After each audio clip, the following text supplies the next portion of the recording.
happy to share this simple yet creative project with you all. I'm using the Daisy Dream digital kit from JOOLESDESIGNS, in one word, the JOOLESDESIGNS, and the papers do all the job.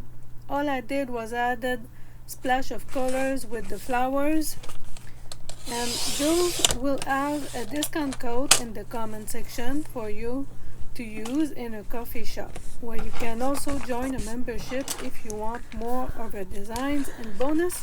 They all go together one way or another. My project is a single signature journal. The cover is made with my color session video papers that you will be able to find in the description box, and an Amazon bubble envelope, just one side of it. If you like my kind of creativity, subscribe, like, and connect in the comment section. Sharing would be really appreciated. We are in August 2025 when I'm filming this, and I'm doing the hashtag GGF out with a bang 25 with sunflowers indoors. I have 2 days in this, and one was movement and the other is summer color palette. And I did as a color session, which you can see in the cover of my journal. And Jules also have a few days into this event, so make sure you check that out too. And in September, I will be hosting with Lindsay at the Vintage Button a slow stitch September project. And we will be making a little something with basic stitch. So click your notification bell to know when all that will be starting. Joolesdesigns also have a YouTube channel. It will be in the description box, and she offers a lot of freebies she calls Think and Create. And honestly, if you can't fill a journal with all of them, it only means you haven't taken them. So go over there and in the coffee shop and fill your basket with creativity. In a less formal form, I suppose, as you can see, I am using the 3/0 pamphlet stitch. It is my favorite because it's always an easy one, and if you want, you can add dangles on the end of the threads, or you can also add little beads inside the the thread before you actually sew it all together, like in the video that I made for another designer. Now, in hindsight, this pocket, I'm wondering if it actually fits perfectly with one of the dragonflies. I did put them on the beginning and the end of the journal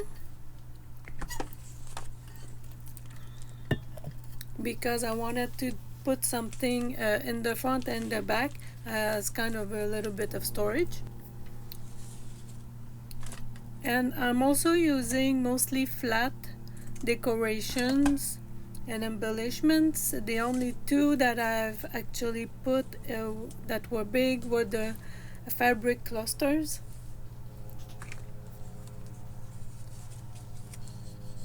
I don't want this little journal to be bulky, and it did end up a little bit bulky, but I was able to stop myself.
This is my favorite type of altered or hidden paper clip. So you basically use a paper, and I like this kind of paper. This is the paper you have when you buy paper blocks, you know, for copy for printing, and it has a good weight to it. So I basically fold in half and I put my paper clip inside, and then I know how to adjust the paper to the length of each side of the paper clip. It is my favorite because as you will see, one side is now shorter than the other, and this is what makes the difference between having problem putting back your hidden paper clip or not, because that's really what is the important part, I feel. Usually when we do a hidden paper clip, we just snug it between two paper, and they always catch on something. This way it won't catch on anything, and the only reason why I'm going to have a little bit of problems is because I didn't let the flower on top of the hidden paper clip to dry, so I didn't want to disturb it. But this is great, and as you can probably, I hope you noticed, there is like a little bit of more paper on the outside, and you can actually use that to write, you know, what this section of the book will be. Let's say it's a planner, then you can just add January or July or 2025 or 2026. So I'm doing the same with a bigger one, a bigger paper clip, and I'm also using the paper that I've used in my color session. There will be a video on that in the cards, the description too. It will appear in the description too.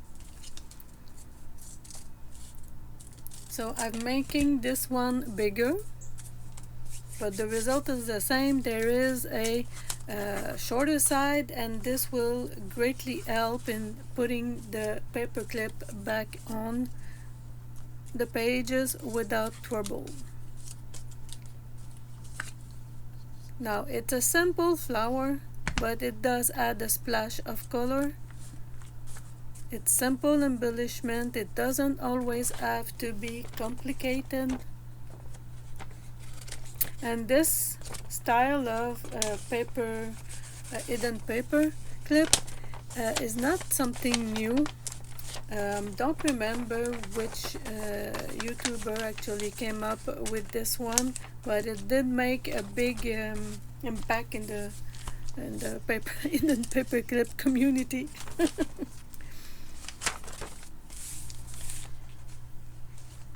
Now I didn't print on both sides of my papers, so I'm adding this napkin with the glue stick. Now the glue stick is perfect for this, but you have to lay it on thick. This way the tissue paper will actually glue nicely and it won't come off. And this way also your napkin, tissue paper, is not going to be wet. So that also helps with drying time. It won't wrinkle your paper or your napkin. You just need to lay it on thick. So now I will be making a little hidden pocket file that's included in the kit.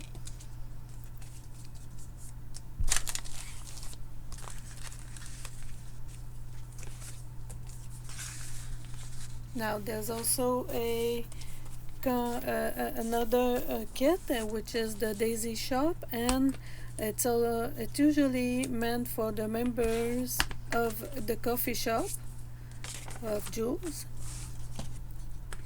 and I will be making another little video about that.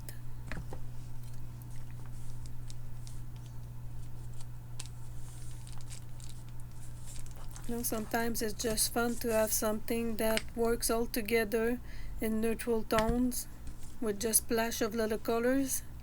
This is one of my fabric cluster. I don't have a video on that yet. I will be making one because I need more of them soon.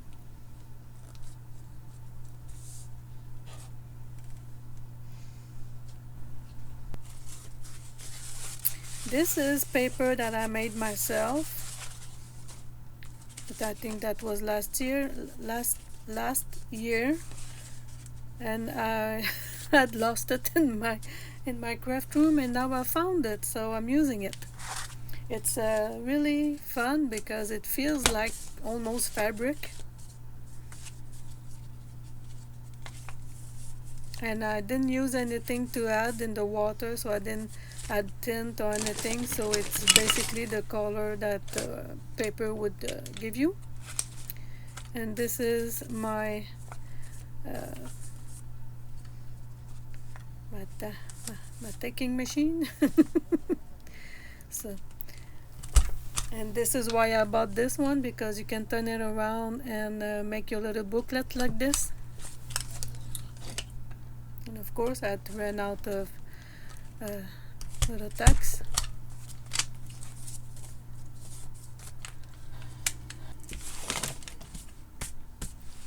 Very useful.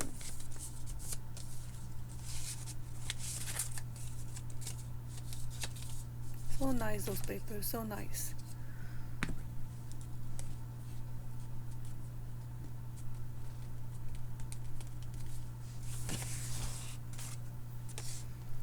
Now I will be filling some of these little tags that I didn't cut individually. I kept them to make little booklets, which is something you're free to do. You know, you don't have to just make single tags. You can actually keep two together and make a little booklet like this. It's a nice way also to use your scraps of papers, so you can make little notebooks inside.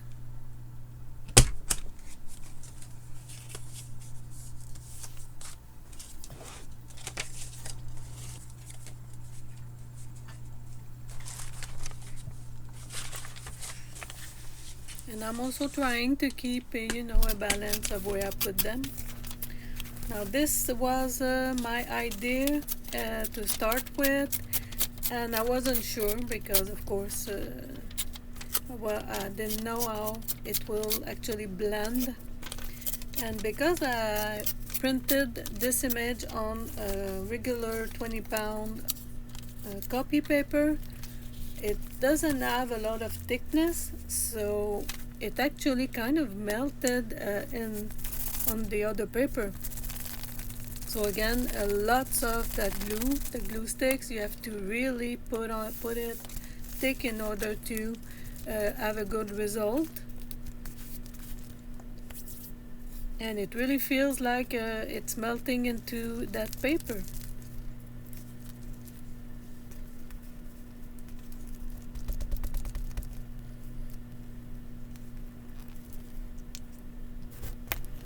I did the same for the back.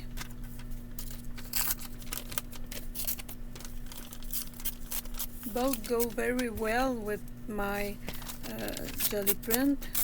Well, it's not really a jelly print, it was a brayer print, because it was only the paint and the brayer action on the paper that gave that, which I was very happy about, because sometimes you don't want to get the jelly plate out, and now just with paint and the brayer you can actually achieve this kind of background, which is fine.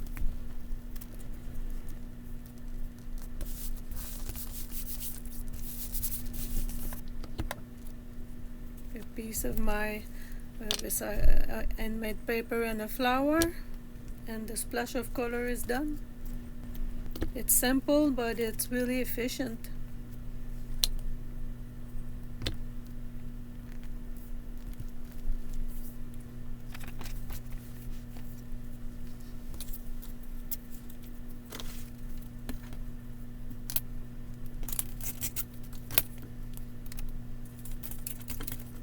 I also have a coffee shop, just in case you're interested.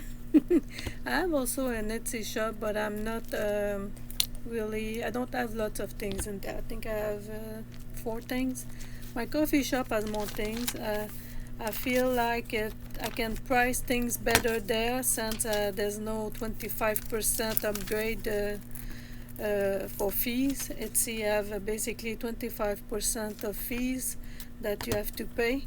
So in my coffee shop things are less pricey, but the shipping is, if you buy something physical, the shipping will be really heavy. I don't know until things get better, and we're in August 2025, and our post Canada don't want to be working, I guess. They have refused the their boss offers, so they're probably gonna go on strike sometimes in September. Does feel like they just want to have the place closed. They're not very well. They're not. I don't know if they are actually that competitive. All I know is that I recently sent something to a subscriber that won in the 200 subscriber giveaway, and the package was about $14. But if I want to add tracking, it goes up to $48. So, Amazon, Temu, those places. I mean, even Etsy does the tracking, and it doesn't cost $48 more. So something's wrong there. They don't have it. They don't have what makes it fun to send things away and to make people want to use their service.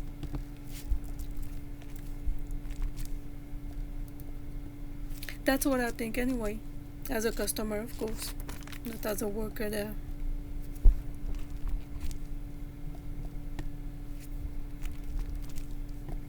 And I will be making soon the 300 giveaway.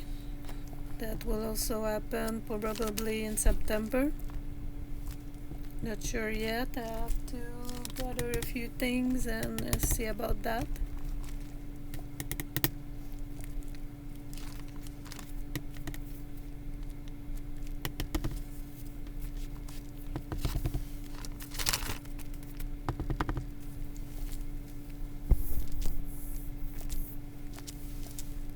Now this kind of little bit of stamping, again simple. I wanted to add the fake stitches because my cover has the stitches all around it, and I did do a script, stamp script too, just to add a little something.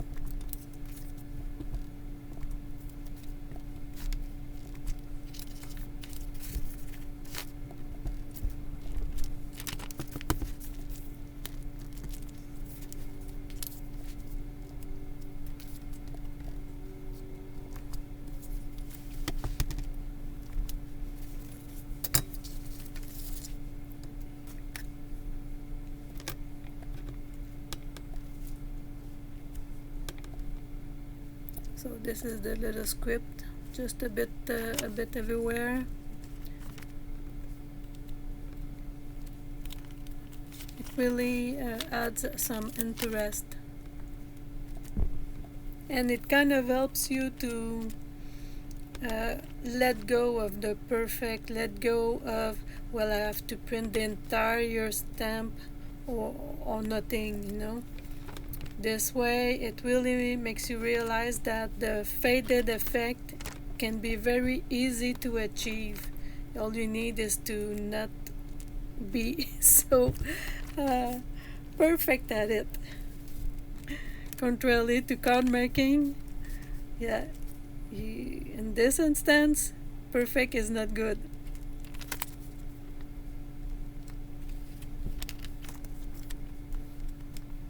I'm really enjoying this junk journal adventure.